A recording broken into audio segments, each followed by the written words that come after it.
성경 말씀 보겠습니다. 오늘 우리가 읽은 본문을 내용을 보기 전에 정리할 것이 하나가 있는데 뭐냐 그러면 부자 청년이 이제 와서 무엇을 해야 영생을 얻을 수 있습니까? 이렇게 질문했죠.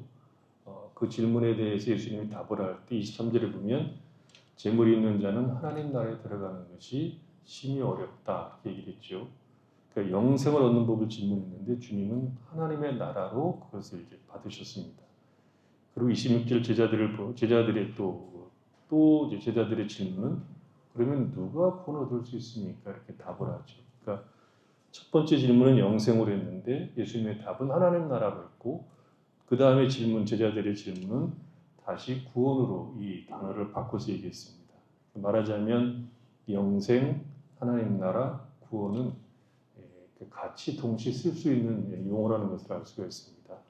구원을 받으면 하나님 나라에 들어가고 하나님 나라에 들어가는 것은 궁극적으로 영생의 복락을 누리는 것이기 때문에 이 단어들은 때에 따라서 강조점에 따라서 다르게 사용할 수 있지만 같은 내용을 담고 있는, 같은 의미를 담고 있는 단어들로 이렇게 섞어서 쓸 수 있다 하는 것들이죠. 그러니까 성경을 읽으면서 이런 단어들, 영생, 하나님 나라, 구원 이렇게 나오면 그것이 같은 내용을 담고 있는 것이다.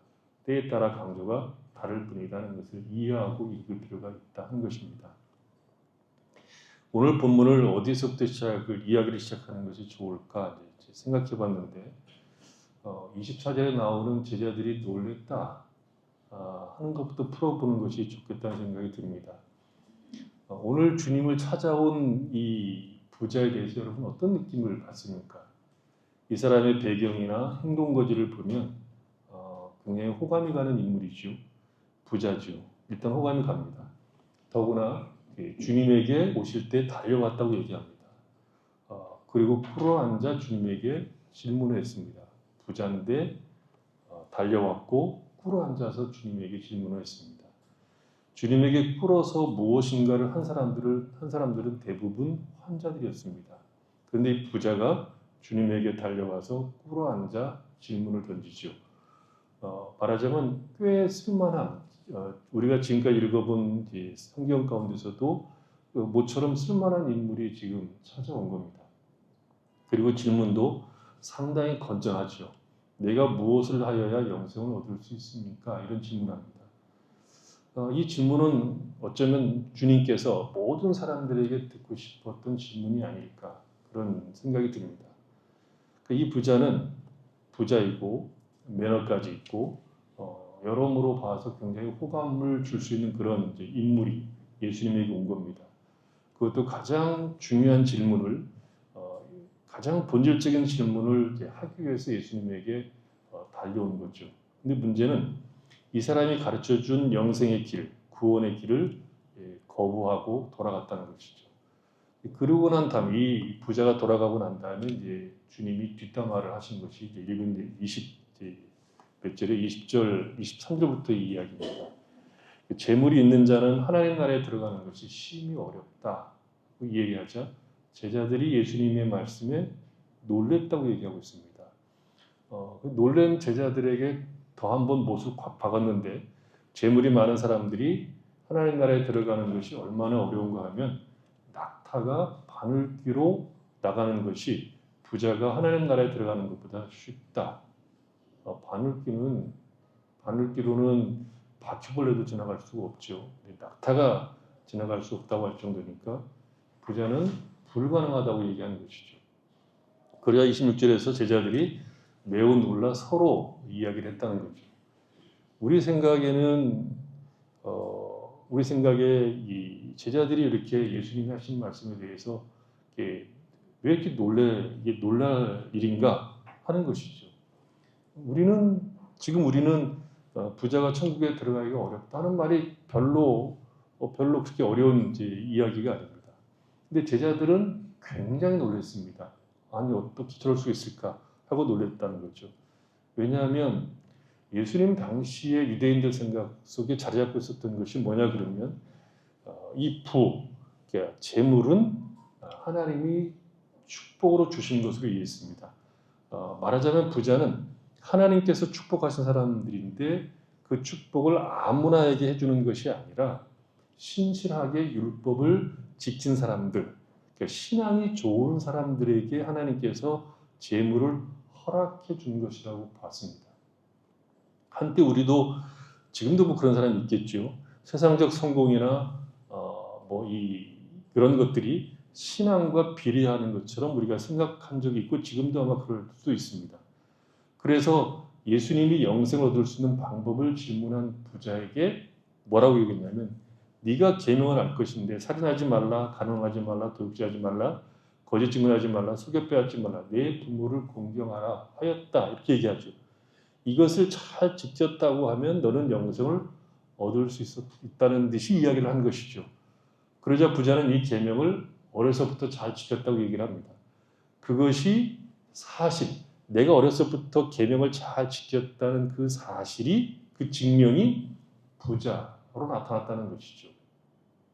부자는 율법을 잘 지켰기 때문에 축복을 받았다는 생각은 성경에 근거한 겁니다. 그냥 그렇게 얘기하는 것이 아니고 성경을 근거해서 그 당시 유대인들이 다 그렇게 생각을 했습니다. 신명기 18장 한번 가서 보시죠. 신명기 28장 1절입니다. 내가 내 하나님 여호와의 말씀을 삼가 듣고 내가 오늘 내게 명령하는 그의 모든 명령을 지켜 행하면 내 하나님 여호와께서 너를 세계 모든 민족 위에 뛰어나게 하실 것이라. 내가 내 하나님 여호와의 말씀을 청종하면 이 모든 복이 내게 임하면 내게 이르리니 성읍에서도 복을 받고 들에서도 복을 받을 것이며 내 몸의 자녀와 내 토지 소산과 내 짐승의 새끼와 소와 양의 새끼가 복을 받을 것이며 내 광주리와 떡반죽 그릇이 복을 받을 것이며 내가 들어와도 복을 받고 나가도 복을 받을 것이라. 여호와께서 너를 대적하기 위해 일어난 적군들을 내 앞에서 패하게 하시리라. 그들이 한 길로 너를 치러 왔으나 내 앞에서 7길로 도망하리라. 여호와께서 명령하사 내 창고와 내 손으로 하는 모든 일에 복을 내리시고 내 하나님 여호와께서 내게 주시는 땅에서 내게 복을 주실 것이며 여호와께서 내게 맹세하신 대로 너를 세워 자기의 성민이 되게 하시리니 이는 내가 내 하나님 여호와의 명령을 지켜 그 길로 행할 것임이니라. 땅의 모든 백성이 여호와의 이름이 너를 위하여 부리는 것을 보고 너를 두려워하리라. 여호와께서 내게 주리라고 내 조상들에게 맹세하신 땅에서 내게 복을 주사 내 몸의 소산과 가축의 새끼와 토지의 소산을 많게 하시며 여호와께서 너를 위하여 하늘의 아름다운 복을 여시사 내 땅에 때를 따라 비를 내리시고 내 손으로 하는 모든 일에 복을 주시리니 내가 많은 민족에게 구워줄지라도 너는 꾸지 아니할 것이요 여호와께서 너를 머리가 되고 꼬리가 되지 않게 하시며 위에만 있고 아래에 있지 않게 하시리니 오직 너는 내가 오늘 내게 명령하는 내 하나님 여호와의 명령을 듣고 지켜 행하며 내가 오늘 너에게 명령하는 그 말씀을 떠나 좌로나 우로나 치우치지 아니하고 다른 신을 따라 섬기지 아니하면 이와 같으리라. 그러니까 하나님이 명령하시는 그 말씀을 떠나 좌로나 우로나 치우치지 아니하고 다른 신을 섬기지 아니하고 하나님 말씀을 잘 들으면 나가도 복을 받고 들어가도 복을 받고 들에서도 복을 받고 뒤로 자빠져서 후억해져도 복을 받는다는 겁니다. 그래서 부자는 당연히 하나님의 축복을 받은 사람들이고 하나님 나라에 들어간 사람들이라고 본 겁니다. 이 계명을 다 지켰다고 하자 주님이 확답을 주신 것이 아니라 사랑하는 마음으로 그를 보시면서 한 가지 부족한 것이 있다고 말씀하시죠. 내게 있는 것을 팔아 가난한 자들에게 주라. 그리고 와서 나를 따르라고 하신 겁니다. 그러자 부자는 슬픈 기색을 띠고 근심하며 갔다는 것이죠.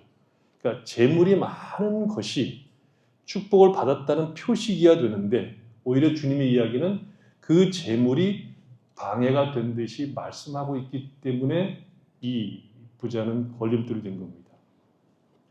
그리고 주님은 그 당시 사람들이 생각하고 있었던 것과 반대로 부자가 하나님 나라에 들어가는 것은 불가능하다고 얘기했습니다. 제자들이 놀란 그 제자들이 한 질문을 평서문으로 바꾸면 이렇습니다. 하나님께 불하는 축복을 받은 부자가 구원을 받지 못한다면 아무도 구원을 자신할 수 없다 이런 거죠. 제자들이 놀란 것은 부자들은 경제적인 의미를 뛰어넘어서 영생을 얻을 자격을 가진 자라는 당시 사회의 이해를 공유하고 있었기 때문입니다. 앞에서 벌어진 사건은 어린아이들은 하나님 나라에 참여할 수가 없다고 이해를 했기 때문에 아이들이 예수님에게 오는 것을 막았습니다. 그러나 예수님은 그런 아이들, 소유할 능력이 없는 아이들도 하나님 나라를 소유할 수 있다고 분명하게 말씀하셨습니다. 그런데 여기서는 반대로 당연히 모든 사람들이 당연히 여기고 있었던 하나님 나라를 소유했을 것이라고 판단할 수 있었던 부자는 하나님 나라에 참여할 수 없다고 하자, 그것도 낙타가 바늘기로 나가는 것보다 더 어렵다고 하자 제자들이 놀랄 수밖에 없었던 것이죠. 그러면 누가 하나님 나라에 들어갈 수 있느냐는 거죠. 하나님의 축복을 받은 사람이라고 생각했던 부자가 하나님 나라에 들어갈 수 없다면 누가 들어갈 수 있느냐 이거죠. 없습니다. 부자가 못 들어가는데 누가 들어갈 수 있습니까? 하나님의 축복을 받았다고 생각하던 사람도 들어가지 못한다고 하면 도대체 누가 하나님 나라를 들어갈 수 있느냐는 겁니다. 예수님이 전하는 하나님 나라의 복됨이 여기 있는 것이죠. 하나님 나라를 소유했다고 생각하는 사람들은 소유할 수 없고 하나님 나라를 소유할 수 없다고 생각하는 사람들은 소유하게 되는 것입니다.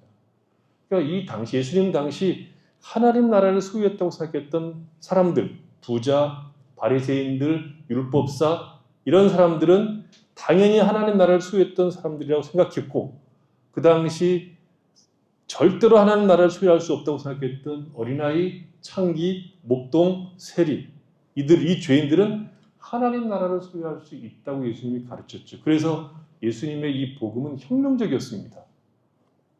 말하자면 주님이 오셔서 그 당시 사고를 완전히 역전시킨 겁니다. 역전시켰다는 것은 우리에게 원인이 없다는 것을 의미합니다. 우리가 들어갈 실력을 갖춰서 들어가는 것이 아니라는 겁니다. 하나님 나라는 아무도 자신의 실력으로 들어갈 수가 없습니다. 부자도 못 들어가면 나머지 사람들은 더더욱 들어갈 수가 없습니다. 가난하기 때문에 들어갈 수 있다는 것은 거짓입니다. 부자가 또 못 들어가는데 어떻게 가난한 사람이 들어갑니까? 부자도 못 들어간다는 것은 그 누구도 그 나라에 들어갈 수 없다는 것입니다. 그럼에도 불구하고 들어가는 자가 있다라고 얘기하는데 그들이 누굽니까? 부자에게 주님이 들어갈 수 있는 방법을 제시한 것이 있는데 21절을 보면 내게 있는 것을 다 팔아 가난한 자들에게 다 주고 그리고 너는 나를 따르라고 얘기했습니다. 그러니까 재물을 포기하라고 한 것은 신실한 율법 준수가 가져다 준 보장을 내려놓고 이제부터는 그리스도 예수를 자신의 보장, 자신의 구원으로 삼으라는 것입니다. 이 말은 하나님의 말씀의 준수 여부가 내가 하나님 말씀을 잘 지켰다고 하는 그 증거가 전에는 물질이라고 하는 보답이었다고 하면 이제는 예수 그리스도를 따르는 것이라고 말하고 있는 것입니다. 예수님을 따르는 것이 내가 말씀을 잘 순종한 것에 대한 보상이라는 것이죠. 그러니까 축복이라는 것은 더 이상 물질로 되는 것이 아니라 그리스도 예수를 믿고 따르는 것이라고 말하고 있습니다. 다른 것으로 내가 복을 받은 자라는 증거를 삼을 이유가 없다는 것입니다. 그러니까 하나님 나라에 들어간다는 것은 예수님의 말씀을 듣고 예수님을 따라가는 것인데 그것을 이제 문제는 사람이 스스로 할 수 있느냐 아니라는 겁니다. 부자는 자신을 지켜주는 것이 율법을 순종하는 것으로 보지 않았습니다. 율법을 따르는 것이 복이요 생명이요 영광으로 본 것이 아니라 재물이 부자에게는 의지요 자랑이요 기쁨이었습니다. 보상을 주시는 분이 아니라 보상 자체에 관심을 둔 것입니다. 예수님께서 이 부자에게 하나님을 사랑하느냐라고 묻지 않으신 것은 부자에게 하나님을 사랑하는 것이 그의 삶의 중심이 아니라 자신이 가지고 있는 재물이 자신에게 가장 중요한 보물이었다는 것입니다. 하나님을 사랑한다는 것은 하나님이 좋아하는 것을 좋아하는 겁니다. 사랑한다는 것은 어찌되었든 사랑하는 대상의 마음에 들려고 하는 것이죠. 하나님을 사랑하면 하나님께서 말씀하신 이웃을 사랑하는 것이 명예요, 기쁨이 됩니다. 그것은 재물이 있고 없고를 떠난 문제가 됩니다. 재물이 나에게 있으면 그 재물을 가지고 이웃을 사랑하고 돕는 것이고 재물이 없어도 우리는 이웃을 따스하게 대하고 시기와 질투하지 않고 넉넉하게 대하는 것으로 이웃을 사랑할 수 있습니다. 하나님을 사랑한다는 것은 하나님 외의 것은 나에게 더 이상 큰 기쁨이나 자랑일 수 없고 의지할 대상이 아닌 겁니다. 그런데 이 부자는 하나님을 사랑하는 것이 아니죠. 계명을 지켰다고 하지만 사실은 계명을 지키지 못한 겁니다. 하나님이 아니라 자신이 가지고 있는 재물이 그의 자랑이었고 그것이 자신에게 영생을 보장하는 내용이라고 자랑하는 겁니다. 어쩌면 부자는 영생을 확인받기 위해서 예수님에게 온 것일 수도 있습니다. 어려서부터 지킨 계명의 결과로 재물을 많이 갖게 되었으니 영생의 복은 이미 받은 것이 아니냐라고 도장을 받고 싶어서 온 것일 수도 있습니다. 그런 부자에게 주님은 더 이상 재물이 하나님의 사랑을 받고 있다는 징표가 아니라 그 재물을 가난한 자들에게 나눠주고 예수님을 따르는 것이 하나님을 사랑하는 것이고 영생으로 들어가는 길이라고 말씀하신 겁니다. 율법을 지켰다면, 정말 율법을 지켰다면, 그래서 율법을 잘 지켜서 부자가 되었다고 생각한다면 그 부를 주신 하나님을 사랑하는 것이기 때문에 재물을 팔아 가난한 자들에게 주라고 하셨을 때 순종했을 겁니다. 그러나 부자는 하나님을 사랑한 적이 없습니다. 그가 사랑한 것은 재물입니다. 그러면 이런 상황에서 누가 예수님을 따라갈 수 있느냐 하는 것이죠. 예수님을 따라가야 하나님 나라에 들어갈 것인데 누가 예수님을 따라갈 수 있습니까? 아무도 없습니다. 왜 누구도 예수님을 따라갈 수 없습니까? 그것은 부자만이 아니라 누구도 예수님을 따라갈 수 있는 능력이 우리에게 없기 때문입니다. 왜 사람에게 예수님을 따라갈 능력이 없는 겁니까? 첫 번째로는 그들에게는 하나님을 사랑하고 의지하는 마음이 없기 때문입니다. 부자가 재물을 의지하듯이 사람들은 각자가 의지하고 있는 것들이 있습니다. 부자에게만 재물이 있는 것이 아니라 사람은 하나님 아닌 다른 것들을 자신의 기쁨과 만족과 의지로 삼는 재물들을 가지고 있다는 거죠. 그래서 인간은 본성적으로 예수님을 따라갈 수 있는 실력을 갖고 있지 못합니다. 예수님을 따라 나설 수 있는 사람들은 예수님이 사랑하셔서 부르신 사람들 외에는 없습니다. 예수님이 부르신 사람들만 예수님을 따라갈 수 있습니다. 빌립보서 한번 보겠습니다. 빌립보서 3장에 보면 이런 이야기를 바울이 하죠. 1절 끝으로 나의 형제들아 주 안에서 기뻐하라. 너희에게 같은 말을 쓰는 것이 너희에게는 수고로움이 없고 너희에게는 안전하니라. 개들을 삼가고 행악하는 자들을 삼가고 몸을 상해하는 일을 삼가라. 하나님의 성령으로 봉사하며 그리스도 예수로 자랑하고 육체를 신뢰하지 아니하는 우리가 곧 할례파라. 그러나 나도 육체를 신뢰할 만하면 만일 누구든지 다른 이가 육체를 신뢰하는 것이 있는 줄 생각하면 나는 더욱 불안이라. 나는 8일 만에 할례를 받고 이스라엘 족속이요 베냐민 지파요 히브리인 중에 히브리인이요 율법으로는 바리새인이요 열심으로는 교회를 박해하고 율법으로는 흠이 없는 자라. 그러나 무엇이든지 내게 유익하던 것을 내가 그리스도를 위하여 다 해로 여길 뿐더러 또한 모든 것을 해로 여김은 내 주 그리스도 예수를 아는 지식이 가장 고상하기 때문이라. 내가 그를 위하여 모든 것을 잃어버리고 배설물을 여김은 그리스도를 얻고 그 안에서 발견되려 함이니 내가 가진 의는 율법에서 나는 것이 아니요 오직 그리스도를 믿음으로 말미암은 것이니 곧 믿음으로 하나님께로부터 난 의라. 내가 그리스도와 그 부활의 권능과 그 고난의 참념을 알고자 해 그의 죽으심을 본받아 어떻게 쓰든지 죽은 자 가운데서 부활에 이르려느니 내가 이미 얻었다 함도 아니요 온전히 이루었다 함도 아니라 오직 내가 그리스도 예수께 잡힌 바 된 그것을 잡으려고 달려가노라. 형제들아 나는 아직 내가 잡은 줄 여기지 아니하고 오직 한 일 즉 뒤에 있는 것을 잊어버리고 앞에 있는 것을 잡으려고 표들을 향하여 그리스도 예수 안에서 하나님이 위해서 부르신 부르심의 상을 위하여 달려가노라. 사도 바울이 예수를 믿기 전에 그가 의지했고 자랑했던 재물이 무엇이었습니까? 8일 만에 할례를 받았고 이스라엘 족속이고 베냐민 지파고 히브리인 중에 히브리인이고 율법으로는 바리새인이고 열심히 교회를 박해하고 율법으로는 흠이 없는 것이 사도 바울이 의지하고 있었던 것이고 자랑이었던 것이고 재물이었습니다. 그런 모든 것, 자신에게 유익을 주고 기쁨을 주고 자신이 의지했던 것들을 다 해로 여기게 되고 오히려 그것들을 배설물로 여기게 된 이유가 무엇입니까? 예수님이 그에게 찾아오셨기 때문입니다. 우리는 사도 바울이 예수님을 만나는 극적인 장면을 사도행전을 통해서 알 수 있습니다. 그는 예수를 믿는 사람을 잡으려고 다메섹으로 가던 도중이었습니다.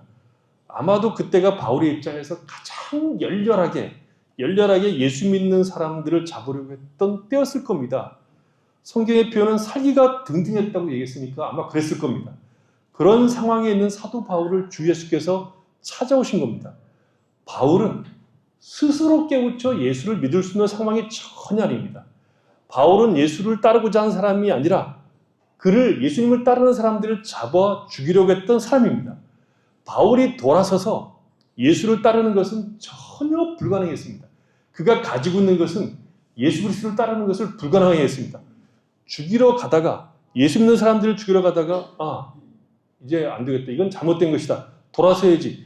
그럴 수가 없는 것이죠.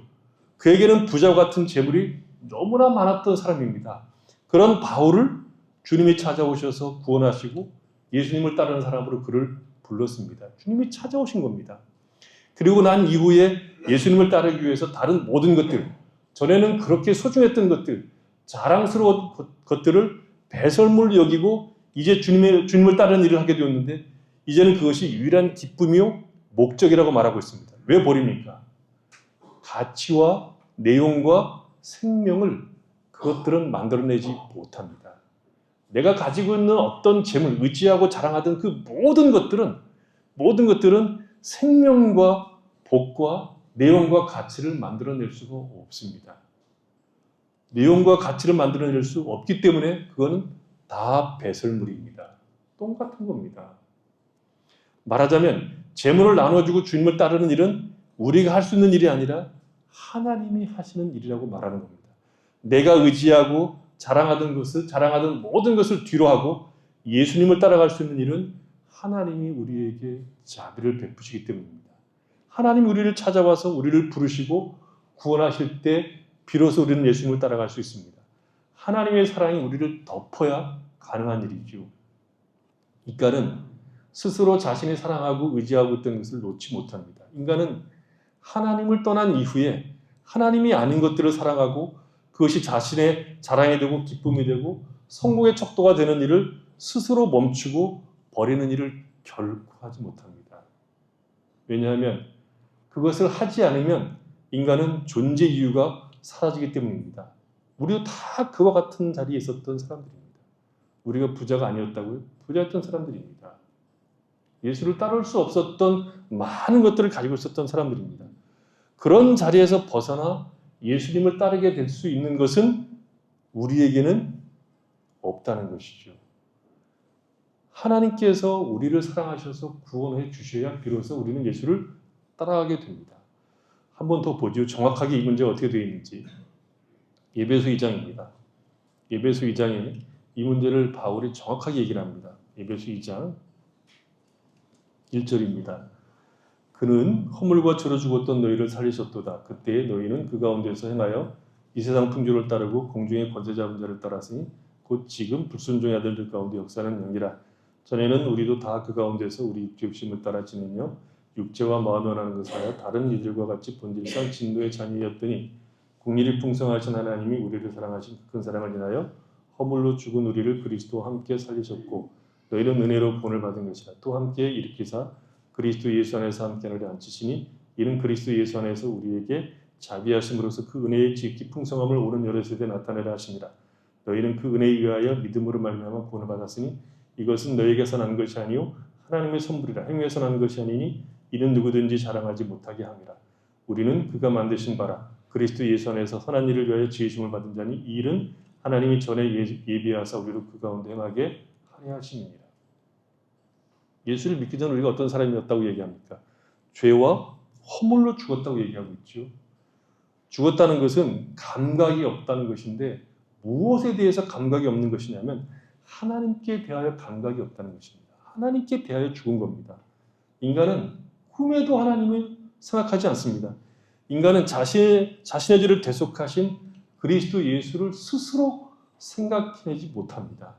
그래서 죄와 허물로 죽은 사람들의 삶이라고 하는 것은 이 세상 풍조를 따르고 공중의 권세 잡은 자를 따르고 육체 욕심을 따라 지내고 육체와 마음이 원하는 것을 하여 본질상 진노의 자녀였다고 얘기하고 있습니다. 그런 자들이 어떻게 살아납니까? 그런 자들이 무엇을 해서 살아났습니까? 정확하게 말하면 살아난 것이 아니라 살아남을 당한 겁니다. 살려주신 것이죠. 어떻게? 국률이 풍성하신 하나님이 우리를 사랑하신 그 큰 사랑을 인하여 허물로 죽은 우리를 그리스도와 함께 살리셨다고 합니다. 하나님이 그 크신 국률과 사랑으로 그리스도 예수와 함께 우리를 살리셨습니다. 그리고 그리스도와 함께 일으키사 그리스도 예수 안에서 함께 하늘에 앉히셨다고 말하고 있습니다. 이것은 전부 하나님의 은혜로 말미암아 믿음으로 구원을 받는 것인데 이것은 우리에게서 난 것이 아니라 하나님의 선물이요. 우리 행위에서 난 것이 아니기 때문에 누구든지 이것을 자랑할 수가 없다는 겁니다. 자랑할 수 없다는 것은 내가 스스로 깨우쳐 예수를 믿었다고 말할 수 없다는 것입니다. 그리고 10절에 그렇게 살리신 이유가 무엇입니까? 그리스도 예수 안에서 선한 일을 위하여 살리셨다고 얘기합니다. 이 선한 일이라고 하는 것은 이제 그리스도 예수를 따라갈 수 있는 사람이 되도록 살리셨다는 뜻입니다. 누구도 재물을 버리고 그것을 나누고 예수님을 따라갈 수 없는데 하나님이 그 크신 긍휼로 그리스도 예수와 우리를 함께 살리심으로 이제 예수를 따라갈 수 있는 사람이 되었다고 말하는 겁니다. 말하자면 영생이란 하나님 나라란 구원을 얻는다는 것은 부자에게 말씀하신 것 같이 신실한 율법 준수가 가져다 준 보장이 아니라 그리스도 예수를 따라가는 것인데 그 예수를 따라가는 갈 수 있는 것이 하나님께서 우리를 그리스도 예수 안에서 구원하셨기 때문이라고 말하는 겁니다. 그래서 예수를 믿는 사람들에게 명예라고 하는 것은 예수를 믿었기 때문에 무엇이 우리에게 주어지고 예수를 믿어서 우리가 얼마나 복을 받았는가로 우리의 존재를 증명하는 것이 아니라 예수를 따라가는 것이 우리의 명예가 되고 자랑이 되고 보상이고 기쁨이 되는 것입니다. 왜 그것이 기쁨이고 명예가 됩니까? 예수를 따르지 않을 때 만들어내는 삶은 전부 부자의 재물과 같은 겁니다. 썩어지는 것이고 망하는 것이고 우리로 하여금 아무런 생명을 만들어낼 수 없는 허무한 것이기 때문입니다. 그리스도 예수를 따라가야 비로소 생명도 만들어지고 복도 만들어집니다. 예수를 따라가야 인간은 비로소 인간다워지기 때문에 예수를 따르는 것 자체가 복이요, 보상이요, 영광인 것입니다. 우리가 스스로 들어온 길이 아니라 하나님이 그리스도 예수 안에서 우리를 돌이켜 걷게 한 길입니다. 그리고 그 길을 우리로 하여금 기쁨과 자랑으로 걷게 하시는 겁니다. 하나님의 무궁하신 사랑, 일방적이고 지극하시고 온 마음을 다해 우리를 구원하셔서 이제 생명도 만들어 보고 복을 만들어 보기도 하고 우리로 하여금 진리와 영광을 만들어낼 수 있는 길로 초대한 겁니다. 말씀을 따랐기 때문에 하나님이 우리에게 무엇을 주실 것을 기다리는 것이 아니라 말씀을 따라가는 것 자체가 영광입니다. 명예인 겁니다. 그 길을 어떻게 가게 된 겁니까? 하나님의 무궁하신 사랑과 자비와 긍휼로 우리가 다시 태어났기 때문입니다. 이 본문이 어디에서 벌어진 사건인가 하면 17절을 보면 예루살렘으로 올라가는 길 위에서 일어난 사건입니다. 예루살렘으로 올라가시는 이유가 무엇입니까? 예수님이 죽으시기 위해서 올라가는 겁니다. 우리의 죄를 대속하시고 우리의 죄값을 대신 지불하시기 위해서 우리를 구속하시기 위해서 올라가는 길입니다. 바로 그 길을 따라서 함께 걷게 되는 것이 이제 신자에게 주어진 복이요 우리의 기쁨으로 삼는 것을 위해서 하나님이 우리를 구원하신 겁니다. 내가 구원을 받았다, 영생을 누린다, 하나님 나라에 들어갔다는 것은 예수님을 따라가는 것으로 이제 확인되는 것이고 분명해지는 사건인 겁니다. 그러면 그것이 구체적으로 어떤 모습으로 나오겠습니까? 그러니까 버리고 나누고 이제 예수님을 따라갈 수 있는 생명을 얻었다는 것이 구체적으로 어떻게 나옵니까? 자기를 부인하고 자기 십자가를 지는 것으로 나오죠. 그것을 더 구체적으로 하자면 더 이상 내 가치, 목적, 내용이 아닌 하나님이 정하신 가치와 목적을 나의 것으로 삼는 것으로 나옵니다. 하나님이 정하신 가치와 목적을 나의 것으로 삼기 위해서 가장 필요한 것은 뭐냐 그러면 성경을 사랑하고 탐구하는 겁니다. 내가 정한 것이고 내가 만든 것이 아니기 때문에 하나님이 정하신 내용과 목적을 반드시 이해해야 하나님이 기뻐하시는 길, 예수를 따라가는 길을 걸어갈 수 있게 됩니다. 말씀을 통해서 그것을 확인할 수밖에 없습니다. 그러니까 말씀을 따라간다는 것은 말씀을 읽고 탐구한다는 것은 자기를 부인하고 예수를 따라가는 것입니다. 말씀을 통해서 우리는 우리가 지금까지 고수하고 있었던 삶의 방식과 가치와 내용들의 허무와 덧없음과 썩어짐과 그것이 배설물임을 확인하게 됩니다. 내가 정한 인생의 목적과 가치만큼 쓸모없는 것이 없음을 알고 이제는 하나님이 기뻐하시는 길을 가야만 비로소 인간이 인간다워지고 생명과 진리를 만들어내고 거기에 인간은 참된 평강과 안식을 누리는 것을 알기에 모든 신자들은 하나님의 말씀을 지극히 사랑하는 겁니다. 바울이 뭐라고 얘기합니까? 디모데후서 3장 16절 17절 보십시오. 모든 성경은 하나님의 감동으로 된 것으로 교훈과 책망과 바르게 함과 의로 교육하기에 유익하니 이는 하나님의 사람으로 온전하게 하는 모든 선한 일을 행할 능력을 갖추게 하려 함이라. 모든 성경은 하나님의 말씀입니다. 그 말씀은 교훈하고 책망하고 바르게 하고 의로 교육하는 책입니다. 그래서 하나님의 사람으로 온전하게 만들어줍니다. 하나님의 사람으로 선한 일, 곧 하나님을 기쁘시게 할 능력을 줍니다. 자기를 부인하고 예수님을 따라간다는 것은 하나님의 말씀을 기쁘게 듣고 즐거워하고 그 말씀을 상고하는 것입니다. 예수님을 따라간다는 것은 따라간다고 말하면서 성경을 무시한다, 성경을 읽지 않는다, 탐구하지 않는다는 것은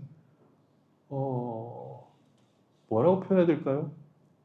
학교 가서 공부를 직사에도 안 하면서도 전교에서 1등 하겠다고 마음먹는 것과 똑같습니다.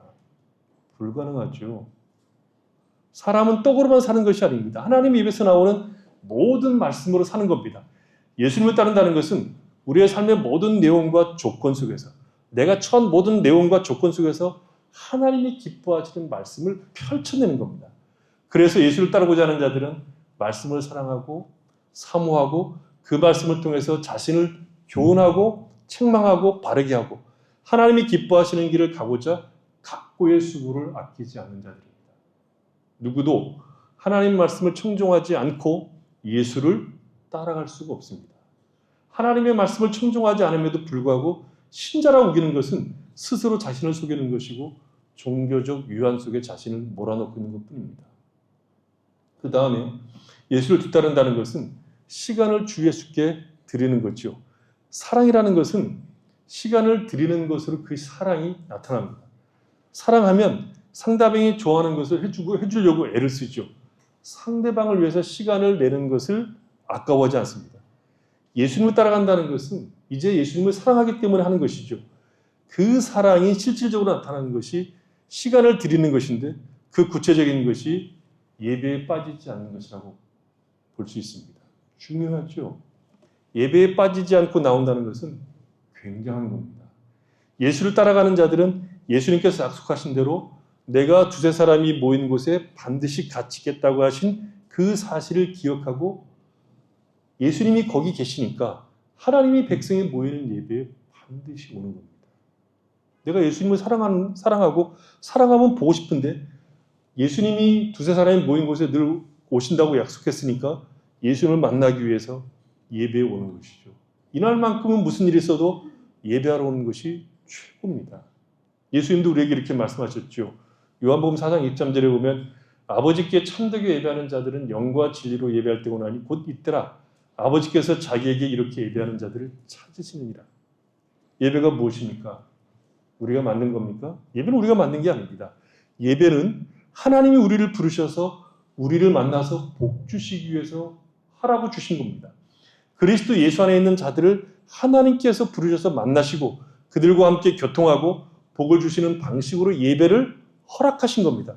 그래서 예배는 하나님이 나를 부르신 것이 기쁨이고 하나님이 나를 만나자고 하신 것이 놀라운 일이기 때문에 감격과 기쁨으로 나오는 것이 신자의 삶에서 정상적인 겁니다. 예배를 드린다는 것은 이 세상에 있는 것들 중에 어떤 것도 나를 만족시킬 수 없고 나에게 기쁨을 줄 수 없고 나에게 안식과 평안을 주는 것이 존재하지 않는다는 것을 의미합니다. 예배를 통해서 우리는 하나님을 만나고 예배를 통해서만 우리는 만족을 누리고 예배를 통해서만 우리 영혼이 기쁨과 평강을 누릴 수 있다고 하는 것을 확인하기 때문에 우리는 예배에 나오는 겁니다. 예배보다 내 영혼의 기쁨과 만족과 안식을 주는 것이 존재하면 우리는 예배를 드리지 않고 그것을 찾아서 가겠죠. 예배에 나오는 것은 그래서 하나님이 우리를 부르심에 응답하는 것이고 오직 하나님 앞에 나오는 것을 통해서만 나의 영혼이 기쁨과 평강과 안식을 누린다는 그 고백이 예배 속에 묻어 있는 겁니다. 세상에는 없는 겁니다. 그게. 신자인데 예배를 잘 안 드린다. 저는 잘 모르겠습니다. 무슨 꿈꾸인지 잘 모르겠습니다. 그런 사람들이 진실로 예수를 따르는 사람인지 저는 모르겠습니다. 그렇게 말할 수 있는지 모르겠습니다. 우리가 잠시 연약에 빠질 수 있고 시험에 들 수는 있습니다. 그러나 예배를 소홀히 한다. 내 마음 내키는 대로 한다. 그것은 자신이 누구인지 정확히 자신을 살펴봐야 됩니다. 예수를 따르는 자들은 지극히 당연히 그의 부르심을 따라서 함께 모여 예배하는 기쁨을 놓치지 않습니다. 하나님께서 우리에게 내 마음을 나에게 바치라고 요구하십니다. 우리가 정말 하나님을 사랑하고 예수를 따른다면 무엇보다도 시간을 내십시오. 정해진 시간을 들으십시오. 정해진 시간이라고 하는 것은 금요일에 나와서 예배를 드리는 겁니다. 이날은 너희에게 성일이다. 이날은 일하지 말고 다 내 앞에 모여라. 그러니까 모이십시오. 이날에 하나님이 모이라고 한 날입니다. 주님을 따르는 자들은 주님이 부르시는 음성을 듣고 모든 것을 놓고 하나님 앞에 나오는 것을 중요한 신앙의 내용으로 삼는 것입니다. 하나님을 사랑한다고 말을 하는데 하나님이 부르셔서 우리와 함께 하시고 복을 주시는 예배를 소중히 여기지 않고 그 예배보다 마치 더 중요한 것이 있는 것처럼 더 풍성한 것을 주는 것이 있는 것처럼 사는 것은 스스로 자신을 속이는 것이고 사랑하는 것이 아닙니다. 따라가는 것이 아닙니다. 사랑하면 어떤 일이 있어도 죽도록 아프거나 필연적인 어쩔 수 없는 일이 아니면 하나님 앞에 나오는 것, 그것이 사랑을 담아내는 실력인 겁니다. 그래서 예배는 개인 신앙의 척도요, 교회의 살고 죽는 문제가 걸린 가장 중요한 신자들의 책임이고 해야 할 일입니다. 하나님이 만나서 복을 주시기 위해서 주신 이 예배를 외면하는 이유는 저를 알다가도 모를 일입니다. 늘 기도하지만, 늘 이 예배를 위해서 기도하지만 그 모든 사람들, 이 예배를 징검다리 건너오는 사람들, 이 예배를 소중히 여기지 않는 모든 사람들을 향해서 기도합니다. 우리 영혼의 살고 죽음이 이 예배에 있습니다. 하나님을 사랑하고 따라가는 것이 예배에 있습니다. 시간을 들이십시오. 하나님께서 복을 주시겠다고 약속하신 이 날을 기쁨으로 여러분 나오셔야 됩니다. 꼭 나온 사람만 듣죠. 안 나온 사람들은 못 들어요. 안 나온 사람들한테 가서 얘기하세요. 이제 마지막으로 예수님을 따르는 것은 이웃을 사랑하는 겁니다. 예수님을 따르는 자들은 사람을 사랑합니다. 귀하게 여깁니다. 주님이 부자에게 물어본 것은 이웃을 사랑하느냐입니다. 우리가 10계명을 오늘 읽었지만 앞에 4계명은 하나님과 관계된 것이고 뒤에 6계명은 사랑과 관계하는 것이거든요. 그래서 이 10계명을 한마디로 얘기하면 하나님을 사랑하고 이웃을 사랑하는 겁니다. 부자에게 주님이 물어본 것은 이웃을 사랑하느냐고 물어보는 거죠. 그리고 정말 이웃을 사랑했다면 팔아서 나누었을 겁니다. 팔아서 나눈다는 것은 우리의 재산 문제가 아닙니다. 우리의 존재가 이웃의 유익을 위해서 사느냐 하는 것을 물어보는 겁니다. 내가 사는 삶의 모든 형편 속에서 내가 가진 모든 은사를 통해서 누군가에게 유익하고 기쁨을 주는 삶이어야 합니다. 에베소 4장 한번 가서 보시죠. 거기에 사도 바울이 구체적으로 이렇게 얘기합니다. 에베소 4장 25절 그런즉 거짓을 버리고 각각 그 이웃과 더불어 참된 것을 말하라. 이는 우리가 서로 지체가 됩니다. 분을 내어도 죄를 짓지 말며 해가 지도록 분을 품지 말고 마귀에게 틈을 주지 말라. 도둑질하는 자는 다시 도둑질하지 말고 돌이켜 가난한 자에게 구제할 수 있도록 자기 손으로 수고하여 선한 일을 하라. 무릇 더러운 말은 너희 입 밖에도 내지 말고 오직 덕을 세우는데 소용된 대로 선한 말을 하여 듣는 자에게 은혜를 끼치게 하라. 하나님의 성령을 근심하게 하지 말라. 그 안에서 너희가 구원의 날까지 인치심을 받았느니라. 너희는 모든 악독과 노함과 분냄과 떠드는 것과 비방하는 모든 하는 것을 모든 악의와 함께 버리고 서로 친절하게 하며 불쌍히 여기며 서로 용서하기를 하나님이 그리스도 안에서 너희를 용서하신 같이 하라. 이렇게 사는 거죠. 거짓을 버리고 각각 이웃과 더불어 참된 것을 말하는 것이고 분을 내어도 죄를 짓지 않는 것이고 도둑질하는 것이 아니라 오히려 선한 일을 위해서 자기 손으로 수고하고 더러운 말을 입 밖에 내지도 않고 덕을 세우는 선한 말을 하고 듣는 자에게 은혜를 끼치게 하는 겁니다. 말을 잘 하시는 겁니다. 악함과 노함과 분냄과 떠드는 것과 비방하는 것을 버리고 서로 친절하게 하며 불쌍히 여기며 서로 용서하기를 하나님이 그리스도 안에서 우리를 용서하신 같이 하는 겁니다. 아내는 남편에게 순종하고 남편은 아내를 사랑하고 자식들은 부모를 공경하고 부모는 자식들을 주의 마음으로 직장인은 직장에서 주님에게 일을 하고 사장님들은 주님께서 맡기신 것임을 알고 경영하는 겁니다. 주님을 따라가는 것은 그래서 말씀을 따라가는 것이고 주님을 따라가는 것은 시간을 드리는 것이고 그리고 주님을 따라가는 것은 이웃 앞에서 선한 삶을 사는 겁니다. 우리의 행위와 우리의 말로 이웃에게 유익을 끼치고 그들에게 따뜻하게 대하는 것이 주님을 따라가는 삶이라고 하는 것이죠. 그런 삶을 살 수 있도록 우리를 구원하신 겁니다. 어떻게 해요? 하나님께서 그 아들을 아끼지 않고 이 세상에 보내시고 그 아들과 함께 살리심으로 우리로 하여금 이 선한 일을 할 수 있는 사람들로 다시 창조하신 겁니다. 그러니까 말하자면 그리스도 예수를 믿는 사람들, 그리스도 예수로 말미암아 새롭게 창조된 우리야말로 이제 그리스도 예수를 따라갈 수 있는 영광을 얻은 자들이요. 그리스도 예수를 따라감으로 인간의 인간다운 삶을 누릴 수 있는 명예를 얻은 자들이요. 그 삶을 통해서 우리는 하나님이 어떻게 우리 인생 가운데 복을 주시는지를 설명할 수 있는 책임 있는 존재가 된 겁니다. 우리는 부자와 똑같은 자리에 있었으나 그리스도 예수 안에서 하나님께서 우리를 살리심으로 모든 것을 뒤로 버리고 이제 생명과 진리와 생명과 그리고 하나님께서 우리를 통해서 설명하고 하는 하나님의 크심을 드러낼 수 있는 삶을 우리에게 허락해 주셨습니다. 이 삶을 놓치지 않고 이 삶을 허락하신 하나님께 늘 감사하고 그 능력 가운데서 우리가 주 예수를 따라감으로 주 예수를 따라가는 것이 우리의 큰 영예요 복이요 생명인 것을 맛보는 성도들이 되시기를 바랍니다.